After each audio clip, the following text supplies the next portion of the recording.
మొన్న నరేంద్ర మోదీ గారు 59 యాప్స్ను డిలీట్ చేయడం జరిగింది కదా, బ్యాన్ చేయడం. అయితే దాని ఎఫెక్ట్ అనమాట ఇదంతా. ఎందుకంటే ఒక ఏంటది వైట్ డ్యాంగ్స్ అని ఒక చైనాకి సంబంధించిన ఒక సంస్థ, అది పెద్ద సంస్థ, ఇంచుమించు 2 లక్షల కోట్ల రూపాయలు అది లావాదేవీలు జరుపుతూ ఉంటుంది.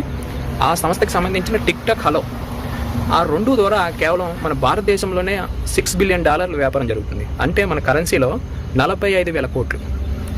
అంతేకాకుండా మన తర్వాత స్థానం అమెరికా అనమాట.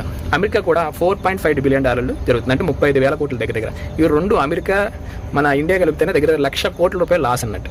అంటే ఉన్నదే 2 లక్షల కోట్లు, అందులో 1,00,000 కోట్లు లాస్ అయితే కంపెనీ బతకగలదా చెప్పండి? ఇప్పుడు మనకి ఇచ్చే జీతంలో సగం కొస్తే మనం బతకగలమా? దాని పరిస్థితి ఏంటి? అలాగా ఒక రకంగా చెప్పాలంటే ఒక్క టిక్ టాక్ హలోకి సంబంధించిందే ఇంత ఘోరంగా అయిపోతే ఇంకా 59 పైగా సైన్యాధికారులు ఇంకో 4 కలిపి మొత్తం 80 ఏమో యాప్లు డిలీట్ చేయాలని చెప్పడం జరిగింది.